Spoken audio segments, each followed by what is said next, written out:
We have warned you about Brandon Tatum. He's become one of the loudest public defenders of these surviving teenagers. He's decided to become a defender of the teenagers. Okay. Brandon Tatum is not an investigator. He's not even a cop anymore. I'm not even sure how long he was a cop. I don't know. I didn't make anything about me. You are talking about me. Why don't you just talk about the interview? You don't have to bring Brandon Tatum in it. Just talk about the boy. Just play what they said in the interview. You don't even need me in it. Y'all bringing me up. They wanted to get their voice out there. I sat down and interviewed them, something you don't want to do because you're not a real journalist. I want to tell you guys about Shenergy. If you're looking for an energy drink that's clean, 75 milligrams of caffeine, nootropics that help you with focus so you don't crash and have all that crazy stuff in your drinks. You don't need to do that. That's over time that's going to destroy you.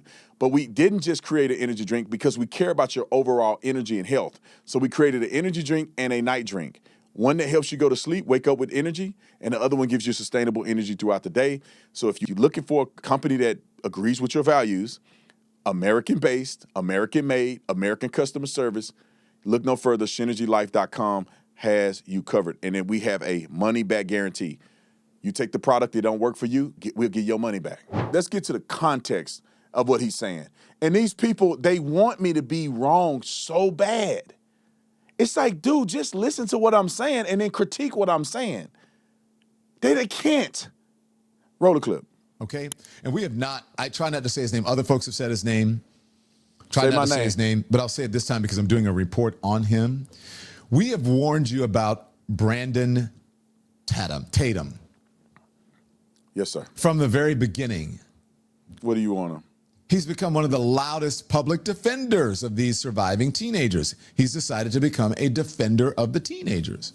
Okay. They didn't do nothing. He might think he's helping these teens. In my opinion, he is doing the exact opposite. Time out. They believe that I'm helping them or that what's being said is clearing their name, giving them a voice. We just got a text from one of them the other day. Thank you for standing up for us. Their attorneys think that what's going on is fair to them. What do you know, Don Lemon? What do you know? Mr. I'm storming into a church thinking you helping people? No, you didn't. They should have put you in jail for that. You actually got arrested for it. Mr. Fake Journalist, he biases all get out. Roll the clip. Every time, there's a nickname for him, but anyway, that rhymes with his name. Every time he inserts himself into this story, he becomes part of the story. He becomes part of the story. Because of you. Instead of shifting the conversation back to the evidence, the focus turns to him, his claims, his interviews, his defense of the teenagers, his commentary, and his credibility. Now, interesting about the teenagers, because the story really is about Nolan Wells, but for him and his coverage, it has become about the teenagers instead of the victim. And so, as I said, it becomes about the claims, his interviews, his commentary, and his credibility. That doesn't help these young people at all. Oh, okay. You know what it does? It creates another controversy for people to argue about. Why him? Why him? Why him? And it's not that because I want the interviews. No, I don't. I would have taken my butt down there if I wanted to. That's not it. Why you didn't? Because remember your mom said, I'll tell you. Why would your strategy be to sit down with a far-right commentator whose brand is built on confrontation, outrage, and anti-black statements? Let me cook this stew head real quick. Let's put this into context. I didn't make anything about me. You are talking about me. Why don't you just talk about the interview? You don't have to bring Brandon Tatum in it. Just talk about the boy. Just play what they said in the interview. You don't even need me in it. Y'all bringing me up.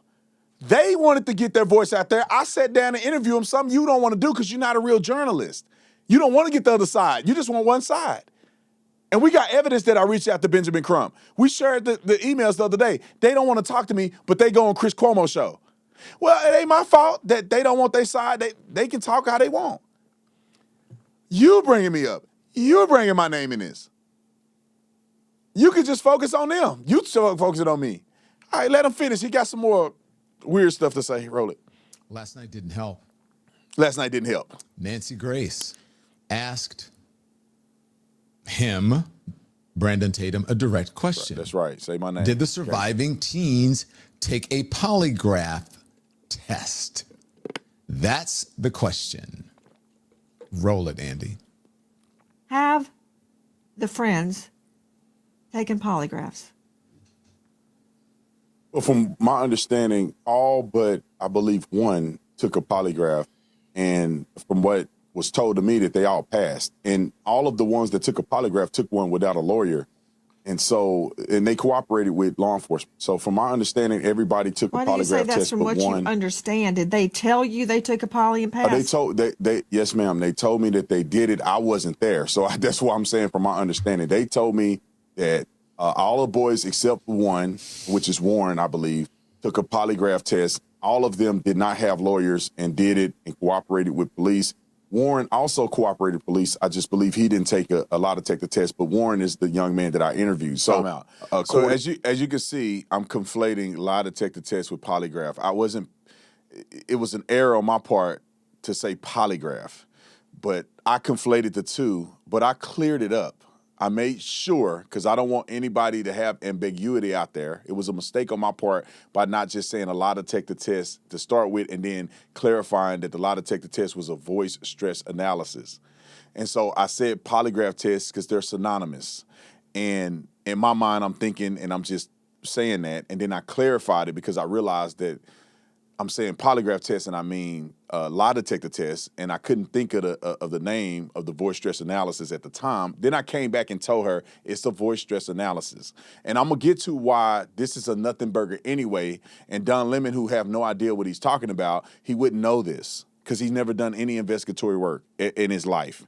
Roll the clip. And so what they told me, they all took a lie detector test and passed. And it's an equivalent of a lie detector test. It's not a traditional lie detector test, but it's the same theology of trying to get to if a person is lying. I don't know the name of it. It's an equivalent of a lie detector test. It's a different methodology.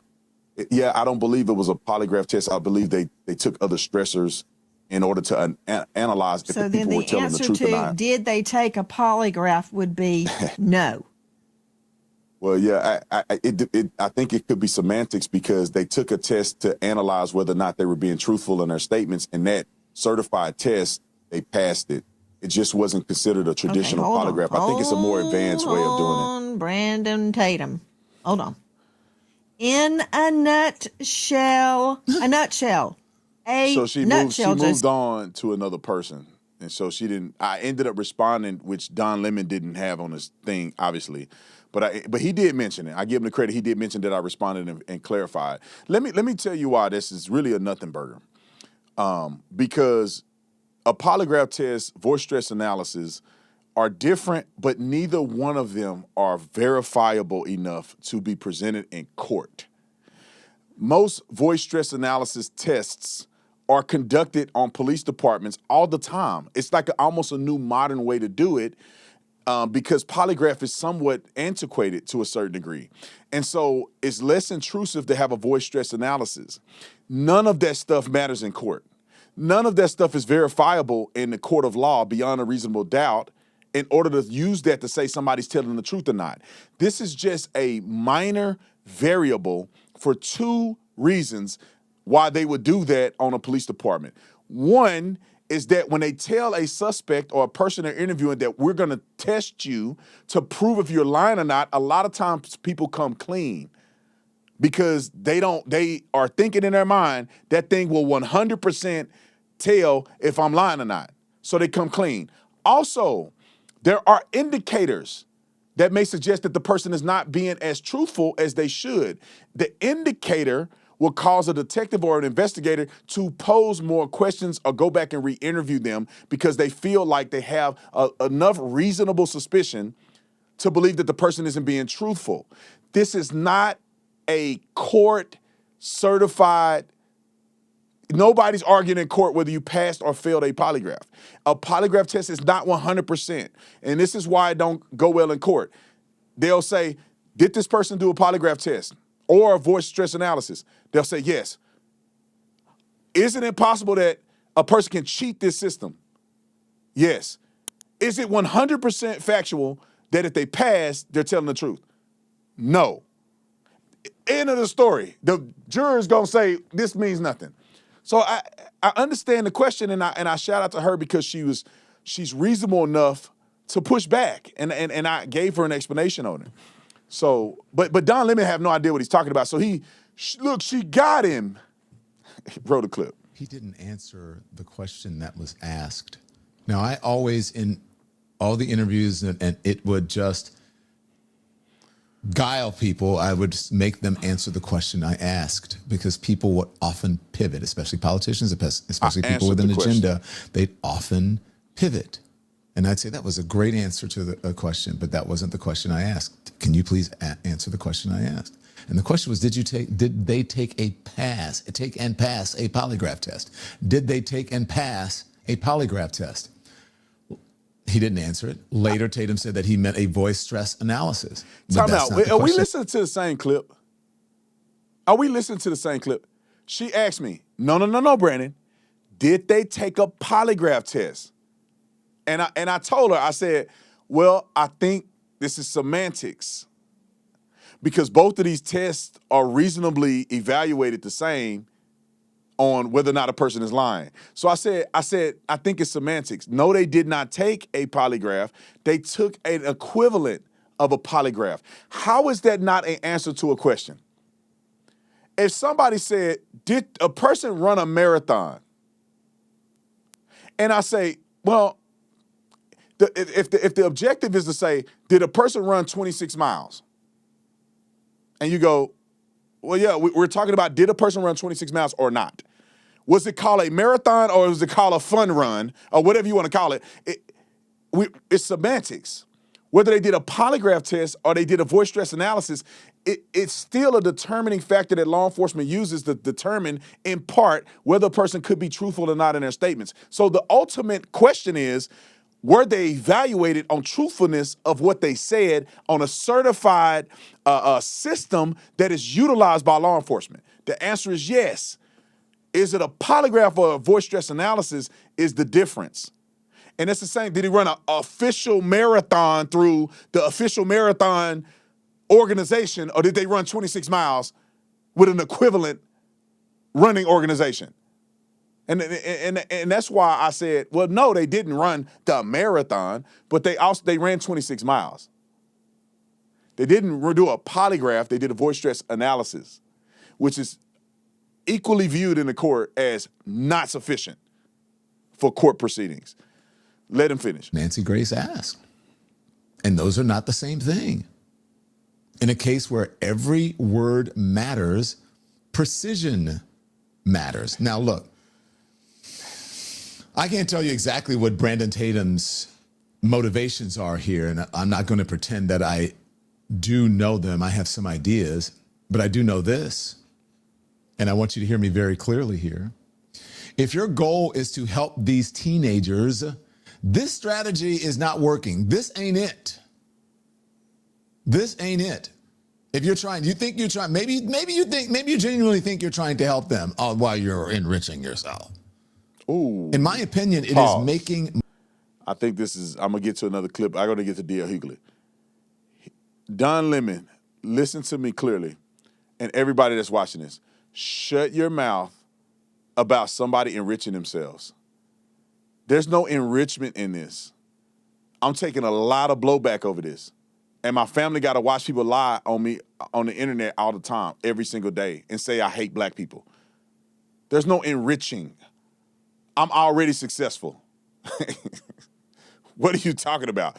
But you better shut up, because we were at the Google Summit in a private meeting, and don't you say nothing about enriching nothing. I'll blast you. Don't make me. Don't make me. Look at somebody put it back on the screen. Look at what his thing said at the bottom. His whole platform, look at what he's saying at the bottom. I'm not running that on my show the whole time. Trying to encourage you to. All right. You know what you said in that meeting, right? Okay. All right. Let's go to the next clip. Lead the investigation go to the to the next clip. professionals. Oh, no. Play this. Play this. Go back just 2 seconds. And Lead listen to the this fool. investigation to the professionals, to the investigators. Brandon Tatum is not an investigator. He's not even a cop anymore. I'm not even sure how long he was a cop. I don't know. I was listening to my friend D.L. Hughley. He said that he was a failed cop. I don't know. I didn't know Brandon Tatum. I met him and heard about him for the first time at a YouTube conference a couple months ago. I had no idea, don't care, not interested, don't watch. Because his motives are too obvious. All right. And he said, leave it to the investigators. They are investigating. I did nothing but interview for public consumption. They have already talked to these boys. Warren and them have already said everything they said on the interview to the police already. Y'all Negroes don't want to see the truth. Y'all don't want what they said to be true. They already told the police. Their lawyers were in the interview. Or at least Warren, because Tracy didn't have a lawyer. The lawyers sit in the interview. They already doing their job. Y'all don't want to wait for them to do their job, so you accuse them, and I had to give them a voice. I'm giving Nolan a voice. Through them. Because his parents are not doing a good job at giving Nolan a voice. They're making it about race.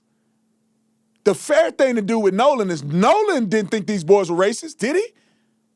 Nolan wasn't concerned about them harming him, was he? Nolan decided to spend the night at their house. Nolan went out on the boat with them for the second year in a row at Horn Island. Nolan considered them friends. All these pictures that Nolan is in got these white boys on it. Why can't Nolan give a voice to the people who liked and knew him and were his friends? Y'all don't want Nolan to have a voice. Y'all want Benjamin Crump to have a voice.